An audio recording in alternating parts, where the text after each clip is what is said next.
नमस्कार दोस्तों, स्वागत है आप सभी का हमारे एक और नई वीडियो में। ये जो वीडियो है ना भाई, ये सीएनजी से रिलेटेड है, यानी सीएनजी के कंपोनेंट से रिलेटेड है। तो भाई जो ये अपनी गाड़ी होती है सीएनजी आफ्टर मार्केट, हम जब सीएनजी लगवाते हैं तो इसमें एक कंपोनेंट लगाया जाता है जिसको बोलते हैं एडवांसर। ये देखो, ये आपको दिख रहा होगा, ये होता है एडवांसर। तो ये जो एडवांसर होते हैं ना भाई, ये दो तरीके के होते हैं, एक स्टैटिक होता है, एक डायनामिक होता है। तो इन दोनों का काम क्या होता है, टाइमिंग मैच करानी होती है फ्यूल की।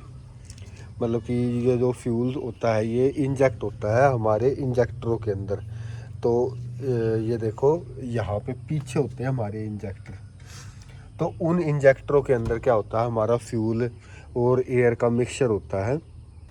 और वो जो एयर का और फ्यूल का मिक्सचर है ना, वो प्रॉपर होना चाहिए और उसकी टाइमिंग भी प्रॉपर होनी चाहिए। तो उन सब चीज़ों को मैच करने के लिए जैसे जो कंपनी से जो पेट्रोल की गाड़ी आती है ना, तो वो तो ट्यून्ड होती है, तो वो उसी रेशियो पे काम करती है। बट जब हम आफ्टर मार्केट सीएनजी लगवाते हैं तो उसमें ये एडवांसर लगाने की ज़रूरत इसलिए पड़ती है कि जो सेटिंग होती है फ्यूल की, एयर की या सीएनजी की और एयर की, वो भाई प्रॉपरली सेट नहीं होती। तो वो इंजेक्टर की हेल्प से ये इसकी एडवांसर की हेल्प से उसको सेटिंग को प्रॉपर किया जाता है।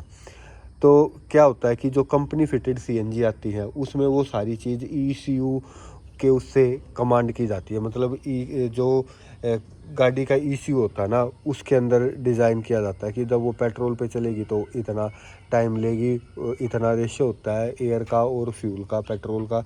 और जब सीएनजी पे चलेगी तो एयर का और फ्यूल का जो रेशियो होता है वो सारा उसके अंदर इनबिल्ट होता है, जो कंपनी फिटेड सीएनजी होती है। बट जब आप आफ्टर मार्केट सीएनजी लगवाते हो तो वो चीज़ें आपको नहीं मिल पाती है उस चीज़ में। तो उस चीज़ को बैलेंस करने के लिए ये एडवांसर लगाना पड़ता है। तो ये जो पहले हमारी जो किटें आती थी, नॉर्मल जो किटें होती थी, जैसे आजकल तो सीक्वेंशियल किटें आने लग गई हैं, तो उससे पहले वाली किटों में क्या होता था, इसकी ज़रूरत ज़्यादा पड़ रही थी। बट आजकल क्या है, जो सीक्वेंशियल किट आने लग गई है उसके उसके ईसीएम को ही इतना एडवांस बना दिया गया कि वो ये काम कर लेता। बट फिर भी कई गाड़ियों के मॉडल ऐसे होते हैं जिनमें समस्या आती है।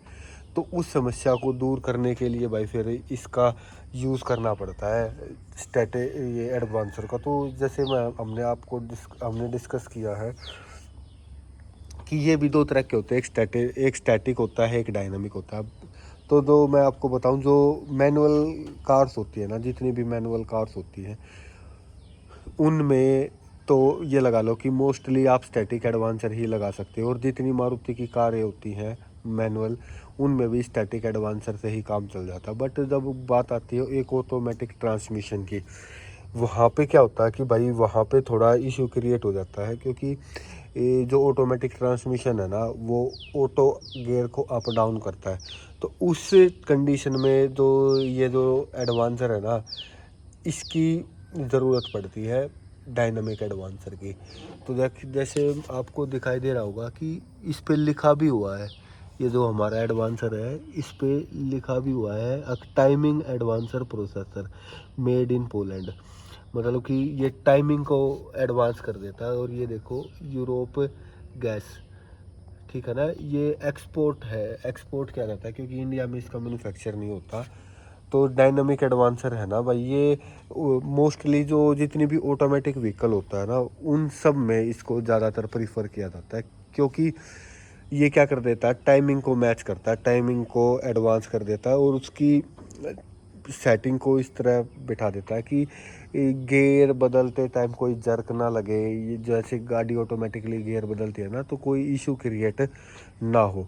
तो मोस्टली भाई ये जो डायनामिक एडवांसर है, ये आपको ऑटोमेटिक गाड़ी के अंदर ही ज़्यादा मिलता है और भाई ये लगवाना भी ज़रूरी है। अब आप एक बात बताओ कि आप खर्चा कर रहे हो 50,000 रुपये की किट लगवा रहे हो आप। ये देखो, ये आजकल भाई एडवांस किट आ गई है सारी BS6। तो उसमें ये 3-4 हज़ार रुपये इन्वेस्ट करने में भाई कोई ज़्यादा वो नहीं होता। अगर आप इसको इन्वेस्ट करते हो तो आपकी सिरदर्दी ख़त्म हो जाती है। प्रॉपर गाड़ी चलती है, सारी चीज़ें टाइमिंग के अकॉर्डिंग होता है, सॉफ्टवेयर के अकॉर्डिंग प्रॉपरली वर्क होता है।